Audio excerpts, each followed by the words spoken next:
Well, how about that? That took me a couple of minutes to get the live thing to work. I don't know what's going on. Internet is having a bit of a moment. Anywho, welcome. It's Saturday morning, the 2nd of March here on the Gold Coast, and the temperature is about 25 degrees. Thought I'd let you know. Beautiful sunny day. Just to move on, just before we go forward, remember to, if you don't want to watch this, move on now, scroll forward. I don't think I'm going to, I might offend people today.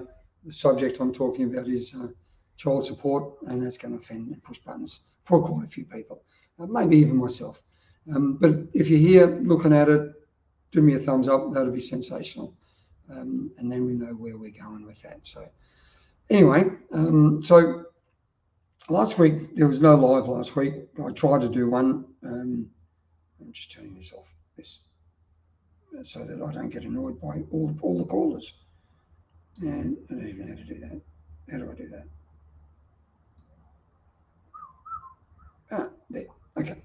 All right. So anyway, rabbiting on.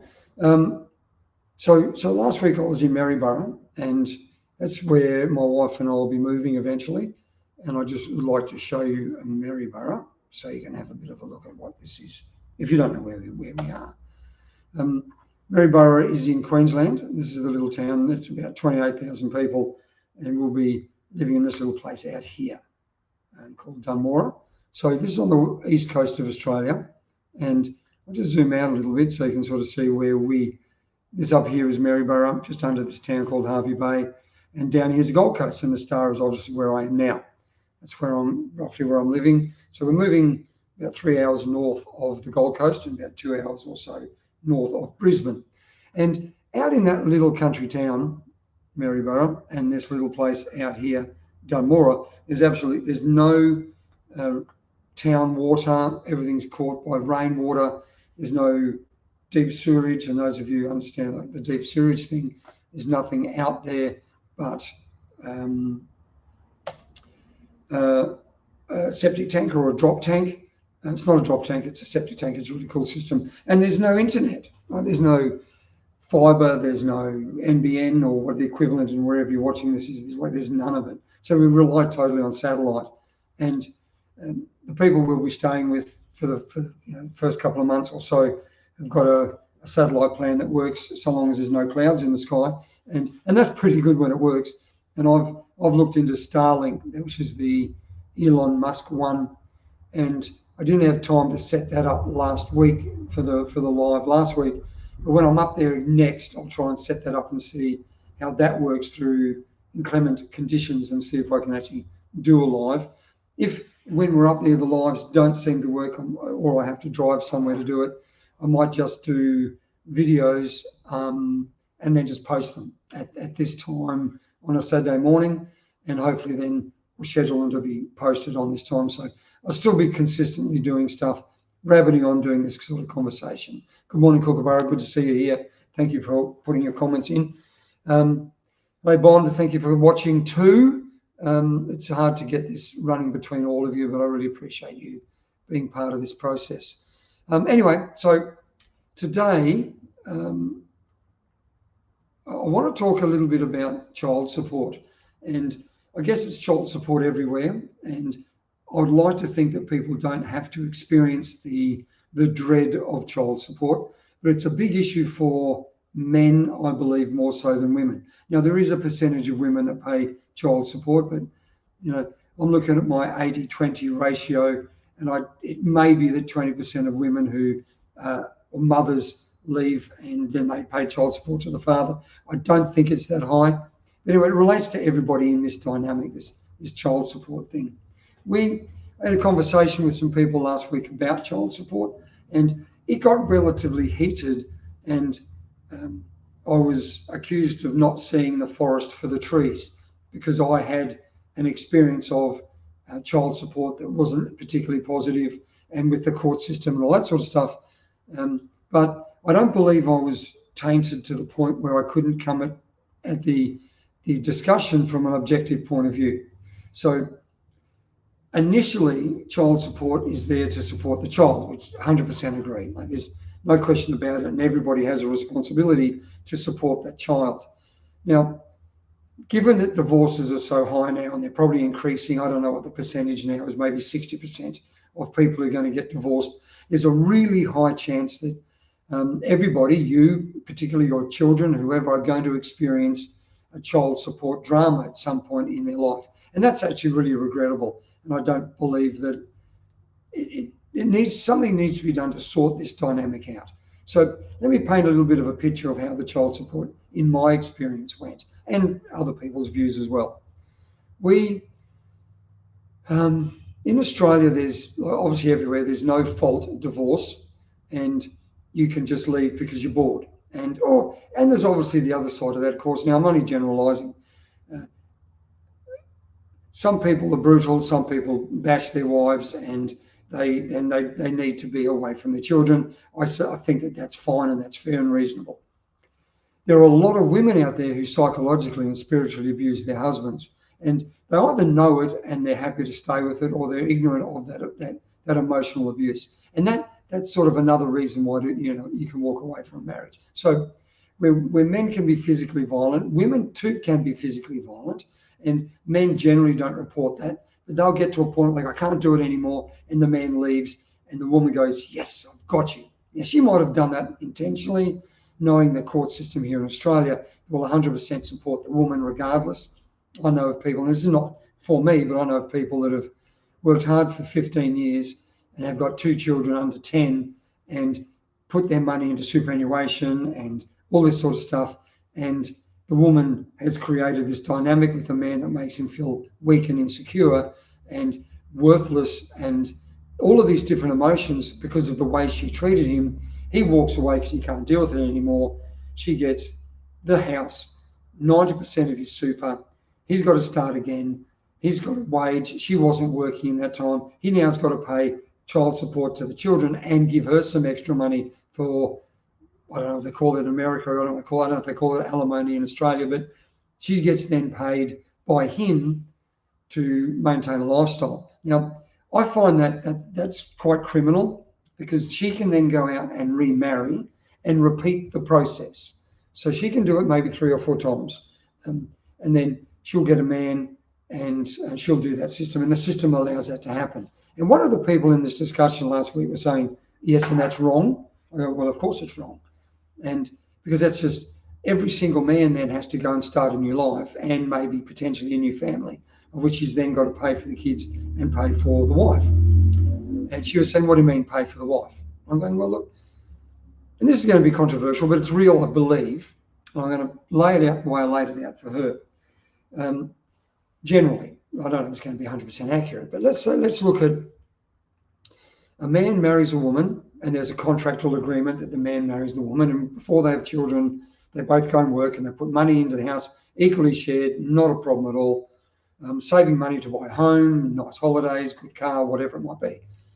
Then at some point they'll have children, and generally speaking, and I do generalize, women will stay at home with the child, which means she leaves her job. In an ideal dynamic, the woman stays home until the children are of school age, and then she goes back to work. Now, if the man and the woman plan it before they have the children well enough, or he has a good enough job, that's easily achievable. They just tighten the belt a little bit, don't go on as many holidays for the first 5 years or so until the children are at school. Now, in that timeline, I'm going to flip a little bit off to the sideline a little bit. This woman said that it costs $500,000 to raise a child. I'm going, $500,000? I can't see that. Like, over the term of the life of the child. And let's say the child stays with you until they're 20. Was that $500,000 into 20? Is that $20,000 a year? Is it $20,000? Yeah, maybe $20,000 a year to raise a child. I'm going $20,000 a year. Maybe if the child pays, if you're looking at the child paying rent, or a percentage of rent of the house, or part of the mortgage, or if you're paying for a nanny to come in and look after the child, it may cost you that. But the contract you make with your partner, male or female, again, is irrelevant. It could be that the woman earns more money and she goes to work, and the father stays home and cares for the child. So use this on a two-way, not only female, but generally speaking this. The man goes to work and he pays the wife to look after the children. Now, the argument will be said that she doesn't get any wages. It's an unpaid job. It's one of these things that no one gets paid for. I go, well, yeah, well, they do. The person or the I'm going to say wife because I don't give a fuck. The wife stays home and doesn't earn an income, but doesn't pay rent, doesn't pay for her food, doesn't pay for any electricity or utility bills, doesn't pay for her own clothes, doesn't pay for her holidays or an updated car or a car service. The man pays for that out of his wage, or the woman. So in essence, she is getting all of these things paid for her. Now, she doesn't have to pay it, so therefore, technically, she's getting a wage. And generally speaking, there's a sixth part of that. The man will give her spending money. She's got the card. She goes to coffee and she goes and buys it. So he goes to work his butt off. She stays home and does her part of the contract, and that's to look after and care for the children. Because generally speaking, women are better at it than men. And I don't mean that all of the time, because I know some really, really bad mothers who don't care for their children or their husband at all. He goes to work, she comes home, she stays at home, he pays for everything. Now, we in Australia have a thing called Part A, Part B taxation benefit. So the government gives a mother who stays at home, maybe even mother who works, I don't know, a little bit of a tax break for having children, which fair and reasonable. So the argument then comes back to this child support thing. So so the man works and pays for his child, and he's working so hard, he's getting, $75,000 a year. Now, she's at home, and I'm just painting this as a scenario. It's not all of the time, so don't put in there crap about it being all the time. It just isn't. So bond alimony. Okay, so that's going into this as well. Huh? So alimony supports the child, the mother, while she's not married. If she remarries, alimony stops. Fantastic. So don't know if that happens here in Australia, but this is part of what I'm going to say as well. So I'm earning $75,000 a year, and I then have to pay maintenance to my two children, and that may be $800 a month, and that's not a lot of money. But then you pay alimony or support to the woman, which makes that $800 quite a lot, and that that $1,500 a week. $200 goes to the child because it's out before tax. Then you pay tax, so your income drops down to quite a less. Then you're paying the wife more money, so you get even less. And then you've got to start a new life, and you might have a wife and have another child, of which you then got to pay all that stuff for again anyway, right? So then that dynamic goes off, and for whatever reason, you've done the same contract with the second wife as you did with the first wife. You have another two children. Remember, you're still paying maintenance to the first two. Maybe the first wife's remarried, you're not paying alimony. Then the second wife decides she's bored and she leaves too. No other reason than you're working too hard and can't give her the care and love that you want. And you haven't been brutal, you haven't been abusive. You've just been working and you can't do this, but you're paying now maintenance to two different women, alimony to one, not to the second, but maintaining 4 children. So your income from $75,000 is now dropped down. That's $800 a week. That's one wage, goes to your maintenance of your kids. They both remarry. Right? So let's just go to only one case. One remarries. You're earning $75,000 a year. She remarries a man who earns $200,000 a year. And as this conversation was going, the lady who was having the discussion with me said, yeah, but you're still responsible for maintaining your children. I go, yes, I get that. I don't have a problem with that. However, I don't get to see my children because she doesn't want me to see them. So she has the right to say, I fly over from wherever, I see them once a week. I've got enough jobs so I can drive down and fly down and see them. And when I get there, she goes, oh, no, they're sick, so you don't see them. Even though there's a court order in place, she has the right to say they're sick and you can't see them, and you're just giving money and money and money. And she marries someone who earns $200,000 who supports that 100% because he will, because, with his new wife. you fly down and he meets you instead of her and says, no, they're both not well and you can't see your child. So you're denied access to your children, yet you still pay. So in Australia, it's by default, the woman gets the child and the man has to fight through the court system to see his child. So, and then still have to continually pay maintenance. Now, if I earn an income of, all of a sudden I get a pay rise and I'm getting $120,000 a year, my maintenance goes up to justify that pay rise. And the argument then is that, that child will have a better lifestyle when they're with you if you can get to see them, right? And this is the argument. You have to fight the court system and spend hundreds of thousands of dollars, tens of thousands to hundreds of thousands of dollars just for the right to see your child.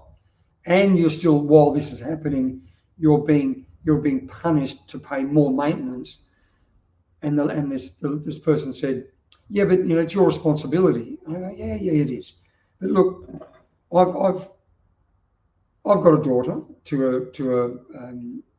obviously to a woman, a mother, and this was similar to the situation I went through, but nowhere the amount of money and the inconvenience. She ended the marriage because she just wasn't in it and she was bored for no other reason, and I paid maintenance. We had an arrangement until her new husband came on board and changed the new arrangement. And then the courts became worse and accusations were flying left and right, which were all wrong and all proven wrong in the court system, but it doesn't put the stress and strain of everything going in. At that point, this is a long time ago, I thought I needed to be fair and reasonable because I didn't end the marriage. That maintenance was capped at the amount of money that I was earning when I got married, when we separated. And that might have been $50,000. What was happening was, like in most cases of maintenance support, you buy clothes. Maintenance is there to buy clothes, to pay for electricity and all those sorts of things to make your care for the child. Not a problem. If that's the case, when you get to see your child, the child should come to you for a period of time with the clothes that you've bought for them, which is fair and reasonable because you've paid for them. But what generally happens is all those clothes stay with the mother.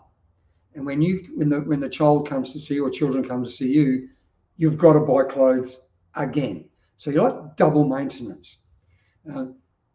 When I remarried, I took on a beautiful woman with two boys, and as a man, you take on the responsibility of those boys. You just don't take on the woman. So the argument was, it's not the man, the remarried, the new husband's responsibility to care for your child, like it's yours. I'm going, no, because every man who marries a woman with a child, and I'm saying man, not an adult male, and there's a big difference. I've talked about that before. A man takes on the responsibility of the family and provides and cares for the child, as well as the mother. So if he doesn't, then if they decide to go to Thailand for a holiday, they're going to leave my child at home by themselves because they're not going to pay for that? Or do I have to pay for that because they're going on holiday with the new family? Now, the husband buys really good food for the family, but won't let my child eat it because I didn't pay for it. Like the argument is ludicrous. I have to still provide for my child as a man in separation, provide for their children when they come to live with them.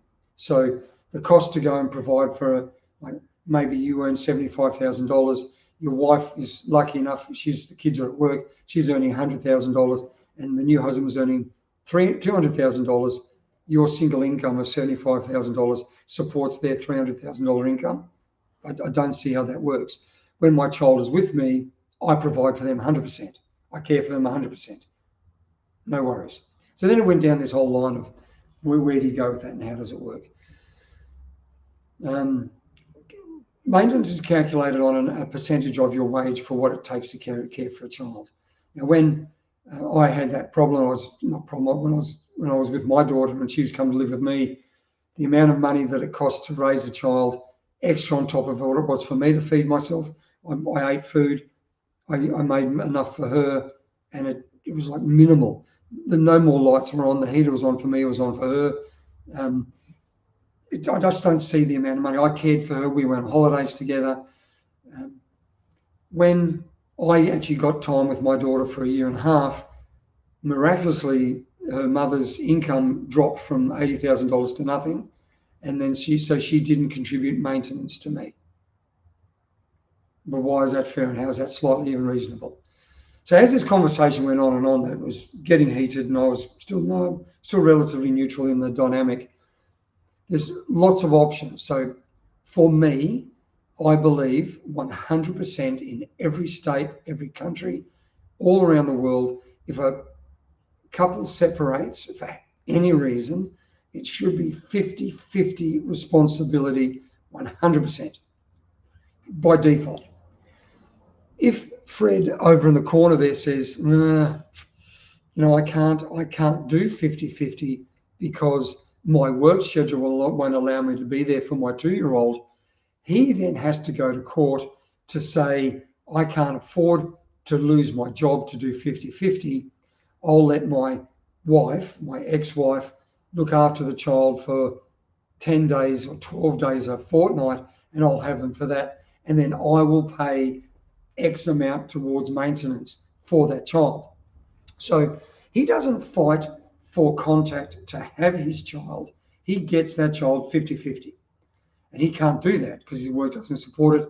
He then has to go to court to say, okay, Jane, I can't do 50-50. How about we do 75-25, and I'll give you some money to care for that child because somebody has determined that it costs a 2-year-old $100 a week to look after, and you're not working, so I'll pay you a little bit to do that, and I'll give you $75 to the care of the child, and you're responsible for 25 because that's what it is in a 50-50 arrangement. If it costs $100 to care for a child, then both parties in a 50-50 arrangement contribute $50 to the care of the child. It isn't that I pay $100 when the child's with me and the other pays $100 when it's with her. It's like $50, so that's how it works. Or maybe it should. I need ideas. Like, I don't know what this works with and how it works for anybody in the dynamic of maintenance and child support. And I'm sure everybody has a story about child support. But you've got to bear in mind that as the divorce rate goes up, as I said earlier, almost everybody is going to have an experience of the unfairness of child support in their life. And it may be, and I hope it doesn't happen, that your children will be, and I'll say generally your sons, will be a byproduct of a horrible child support custody battle for seeing the children. It will either burn them not to have children at all or ever get married, or it means that they're more careful and they go to the next one and they put some arrangement in place. So maybe we need to change the laws, like sweepingly change the laws. It's 50-50 by default. If you can't deal with it, you go to court to change it. Maybe there needs to be a ratio percentage of it working for how much it costs to really raise a child yearly, and every year the maintenance goes up. And maybe there needs to be a third-party assessor that each parent in that relationship pays for, like an accountant, that the money from Bill goes into one account and Jane goes into that same account, and it costs $100 a week, $200 goes into a separate account. And when that money goes up, when they get to 18, that money goes into that account, and all bills for that child comes out of that account. If I want my child to go to public school and not private school, it's not the ex's responsibility to pay for that. But if they want to, they can. There's got to be a more way to make this work. Maybe, I don't know, there's so many options. If you're looking at this and you've got an idea on child support and that we think can make it work, then let's do something with it. We could rant for hours, and I know we can talk in a one-on-one dialogue with anyone for a long time over it because everyone has their experience. But I don't believe people who have not ever had children should be involved in this argument. So Kookaburra says a friend of yours was paid $2,000 per month for child support for 2 kids. And that's exactly right. The son decided to live with him and he still had to pay $2,000. Now that just makes my skin crawl, because that's unfair. Totally 100% unfair.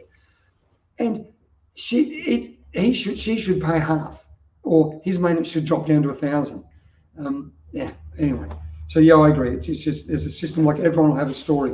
Put in the comments your story, and we need to do something as people who have gone through this, not people who have never experienced or never had kids, because our children may have to experience it.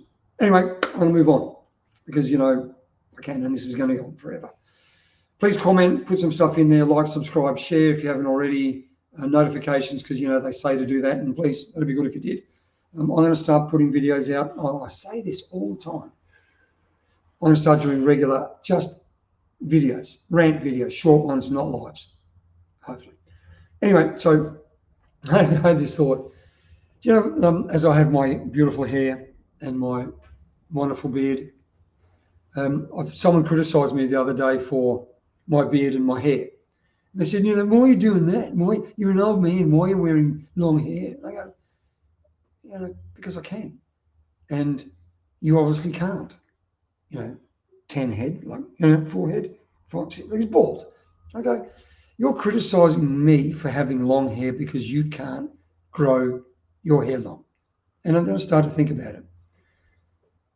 Is it, look, maybe, do you think that people only criticise other people because they're jealous that they can't do it, or they don't have it, or they're not able to do an activity that another person can? They go, oh, that's a stupid activity. Why are you doing that? That's just really weak. Oh. And is that simply because you can't do it? Like, is that why people do criticise others? I'd like to find out, because I'm going to start thinking about it. It might be a thought for me in a process of, why do we criticise? What is the purpose of that? Why do I criticise a person for something they have? Why do we do that? Put some comments. Give me a thought. Those who are the thousands of you who are on the live here at the moment. Thank you, Kookaburra and Bond. I appreciate you being with me. Why do people do it? Don't understand. Anyway, moving on again. I don't know if I've talked about this. I know I've talked about it with religion, but and it's been going on for maybe 30, 40 years, maybe since the dawning of the age of Aquarius. So we can thank the author of that, what was that? Jesus Christ Superstar rock theatre musical for the dawning of the age of Aquarius. It's a peace, love among beings age that the spirituality craze has gone absolutely mad. There's so much spirituality out there that you're wondering whether that's just not a new form of a religion, because I was where we lived in WA, Western Australia, other side of the world from us here, there's a town there that is full of hippies. And I say hippies, and I think in your mind's eye you'll understand what I'm saying without me having to paint a picture. And I'm not saying it in judgment, because people say, that's so judgmental, saying the hippies. I go, well, no, it's just observational. It's like, I could say baggy floral pants, open shirts with things glistening on it, daisy chain, unshaven, dirty hair, dreadlocks, or I could just say hippie. And you go, Jesus Christ, that's right, Marsha Hines, good on you, Kookaburra. You played, no, you didn't. Oh, you saw it, sorry, I didn't read that well at all. Yeah, so when I say hippie, it's just an observation. It'll paint a picture in 1,000 words. Yeah, Bonnie, that's just mad, isn't it? Yeah, let him off the hook. I agree. What? No, sorry, I'll read this. My brother divorced young and with young daughter, child support and alimony kept him nearly destitute until his daughter turned 18. The ex-wife then decided to marry. That let him off the, like 18 years of punishment. That's a crime. Unbelievable. Thanks for sharing that. But yeah, so I paint a picture of hippie. You'll see it in your mind's eye without me having to say all that stuff. So back to the spirituality thing. The hippies had a spiritual thing where they free love, sex, share your partners, and that's how the only way you're going to understand your limitations and all those sorts of things. And I'll have sex with your wife, and you can have sex with my wife, and there'll be no ties to that. And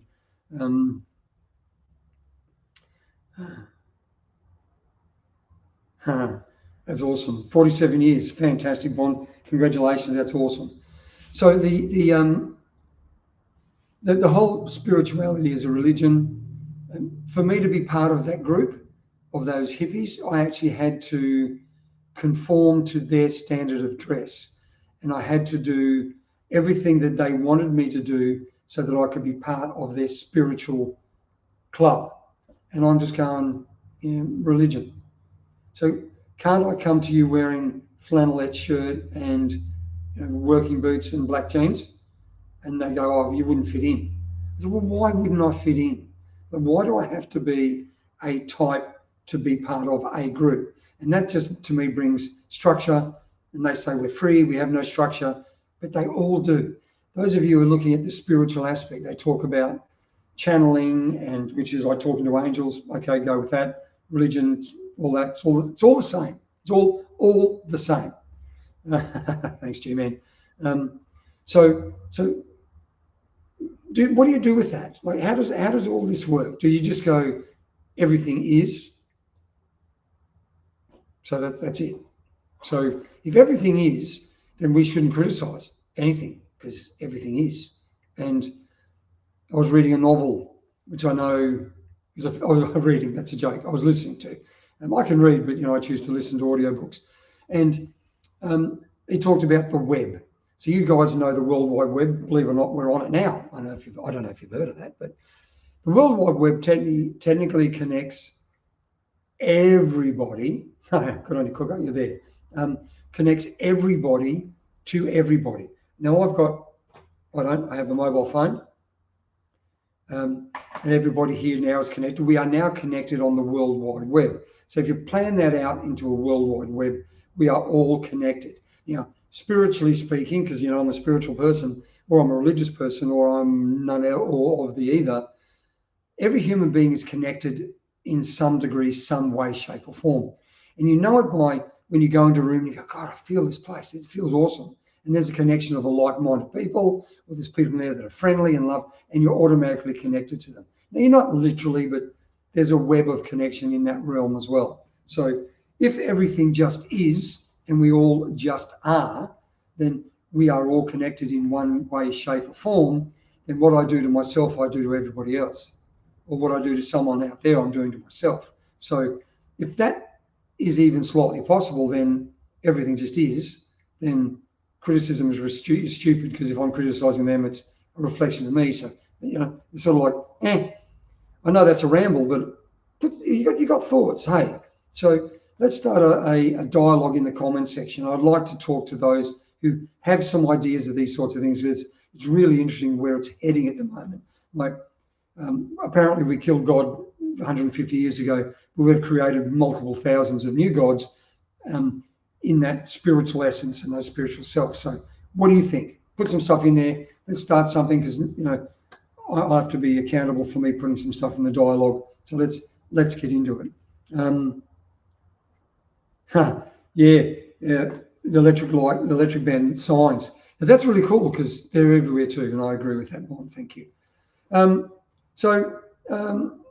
Just on that, just to finish off, I've got friends who have illnesses, and I know someone who's GoFunding for someone who's got a major illness that has to go to America to get that fixed or repaired.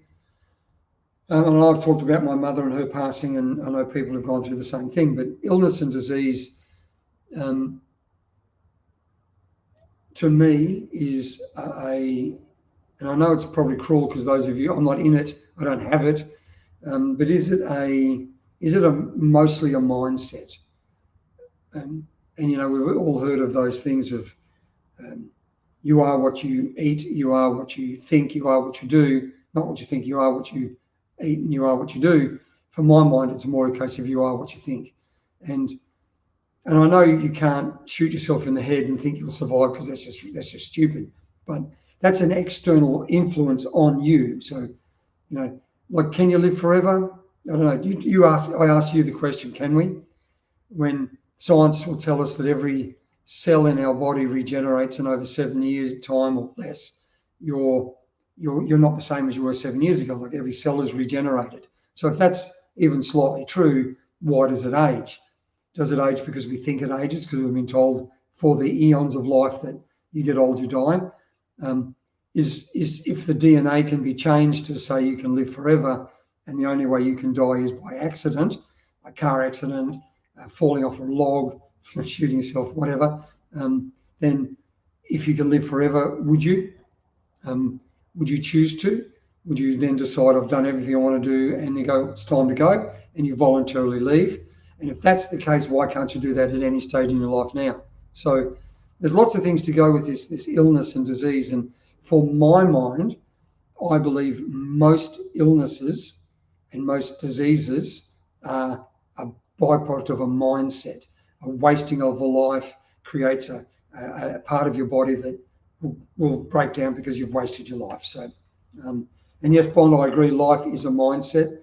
If you choose it to be that it is, and you stop criticizing, you understand your connection, and life is beautiful. It's a beautiful and wonderful place to be. So moving on, I got stuff to do because I'm moving to Maryborough over here. If I can get there, here. No, I can go here. That one. No, that one. Yeah, I'm going there. This place right here, Maryborough. I'm going to live there in this town. So we've got work to do. Our house is going on the market in the next, I don't know, whenever. Photos next week. Auction before Anzac Day. Those of you in Australia, our Anzac Day is the 25th of April. We'll be auctioning on the 24th, and then we'll be in Dunmore, up near thing. So anyway, moving on. Got work to do. So I say at the end, I'll say it again. Keep in mind that about 110 people are going to die today, and about 270 are going to be born, and it's our job to let those die with grace and honour, and bring those people coming in with peace. I think that's what we need to do. So, thought of the week from my thought of the week guide. It's something we all know and we should be more attuned to. You get out of life, I'll say that slower because I'm speaking quickly. You get out of life what you put into it. You put nothing in, you get nothing out. And that's just absolute gold. And we need to bear that in mind all of the time. So, Cooker, yes, come and see me, when we're in Maryborough and on your way to Rocky.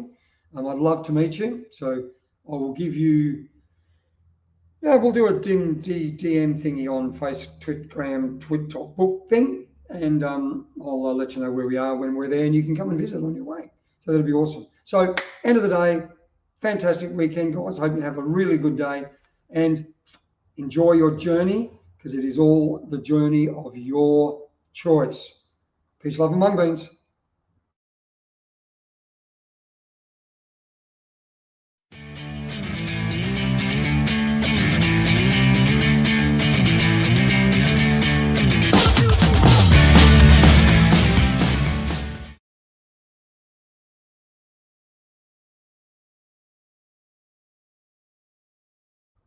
I can't end the stream. How about this?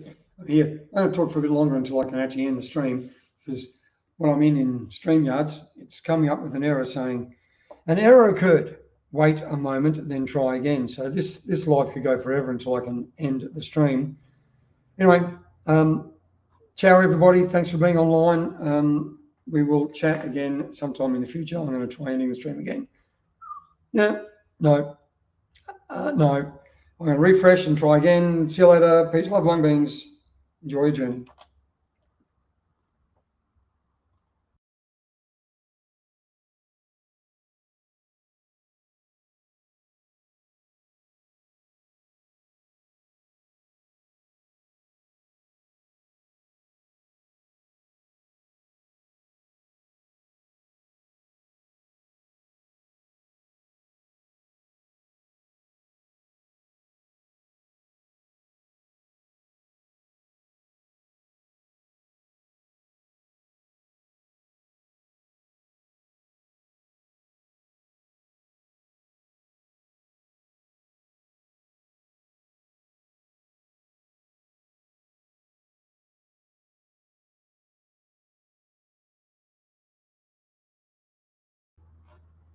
I'm still going.